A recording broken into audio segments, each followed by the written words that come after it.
सगळे 2 मिनिटं उठू नका. 2च मिनिटं. धन्यवाद.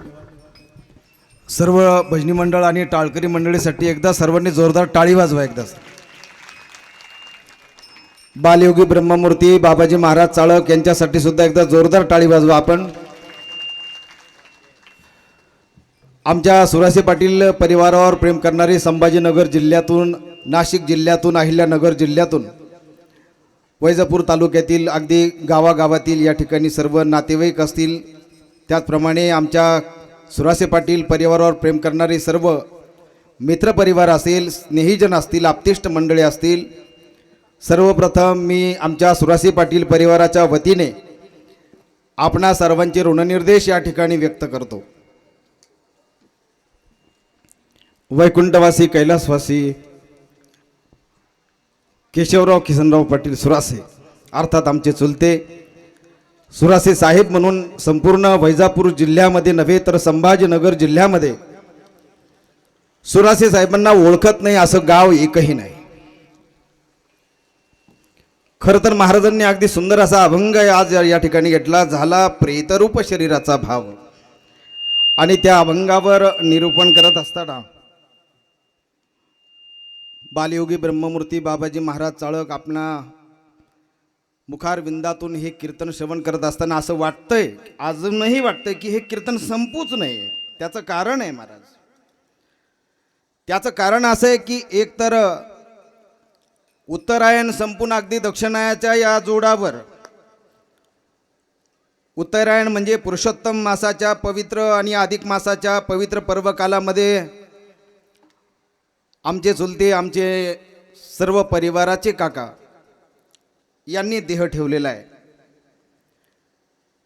खरं तर एखादा मनुष्य स्वतःच्या कुटुंबासाठी, स्वतःच्या परिवारासाठी जगला, स्वतःचा परिवार मोठा केला, स्वतःचा बंगला बांधला, स्वतःचं सगळं व्यवस्थित केलं, समाज याला कधी मोठं म्हणत नसतो महाराज. समाजामध्ये त्याच व्यक्तीची, त्याच व्यक्तिमत्वाची दखल घेतल्या जाते की जो मनुष्य स्वतः जगत असताना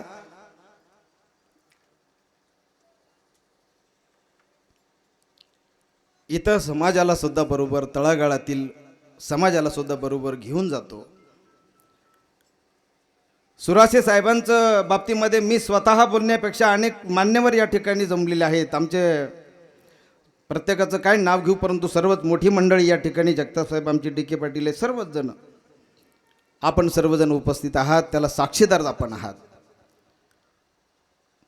महामंडळाच्या माध्यमामधून सेवा करत असताना त्यांनी अनेक शेतकऱ्यांचे प्रश्न असतील, शेतकऱ्यांचे समस्या असतील, या समस्या सोडवण्यासाठी त्यांनी काम केलं.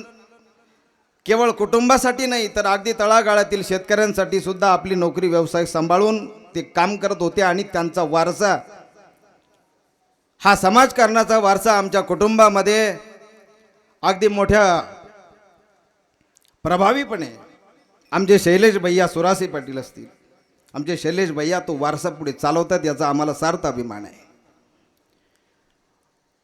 आमचे मोठे बंधू असतील, सुधीर भाऊ असतील, शैलेश भाऊ असतील, वैशुताई असतील, खरं तर त्यांचं जे दुःख आहे, पितृछत्र हरपल्याचं जे दुःख आहे, ते दुःख आपण सर्वजण समजू शकतो. किंबहुना आमच्या या दुःखामध्ये आपण सर्वजण एवढ्या मोठ्या संख्येने आल्यामुळं ते दुःखही आम्ही क्षणभरासाठी जणू काही विसरलेलो आहोत. मी त्या दिवशी बोलून गेलो की एक गीताप्रेमी हरवला. त्याचं कारण असं आहे, ब्रह्मलीन संत परमपूज्य पांडुरंग शास्त्री आठवले दादा यांच्याबरोबर आमच्या काकांचा थेट संपर्क होता. स्वाध्याय कृषीभाव असेल किंवा कृषीभाव स्वाध्यायाची शेती असेल किंवा स्वाध्याय परिवाराच्या माध्यमातून अनेक मेळावे असतील, सत्संग असेल, ज्या ज्या ठिकाणी तो सत्संग असायचा त्या त्या ठिकाणी आमच्या काकांची उपस्थिती, सहकुटुंब आणि आमच्या काकांना खऱ्या अर्थाने खंबीरपणे साथ देणारे आमच्या काकू. आणि केवळ स्वतःचं कुटुंबच नव्हे तर बहिणीसाठी, भाच्यासाठी, भावाच्या मुलांसाठी, आमच्या सुरासे परिवारासाठीच नाही तर त्यांच्यासोबत शाळेमध्ये असणारे काही विद्यार्थी होते का, त्या वास्तविक पाहता आपल्या जाती धर्माचेही नव्हते, पण तरीसुद्धा त्यांनाही प्रवाहामध्ये आणण्यासाठी प्रयत्नशील असलेला हा खरा असणारा महामानव, मोठा माणूस.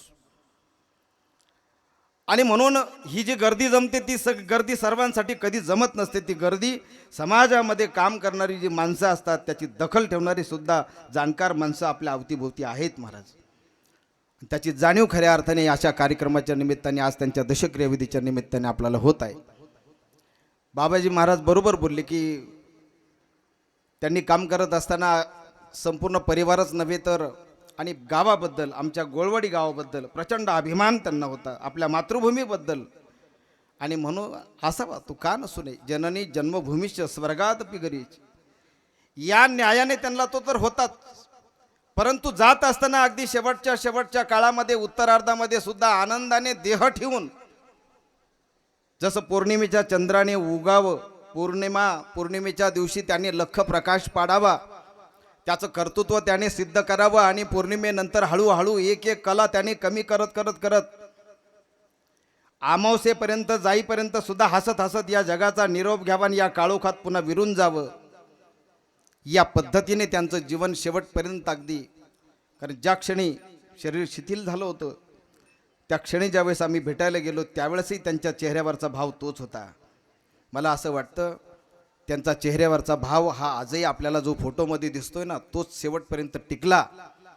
शेवट तो भला माझा बहु गोड झाला. त्यांचा एक श्लोक मला स्वतः त्यांनी सांगितलेलं काकांनी, की ज्यावेळेस स्वाध्याय परिवारच्या माध्यमातून दादांच्या मुखातून ज्यावेळेस त्यांनी प्रवचन ऐकलं, नैनम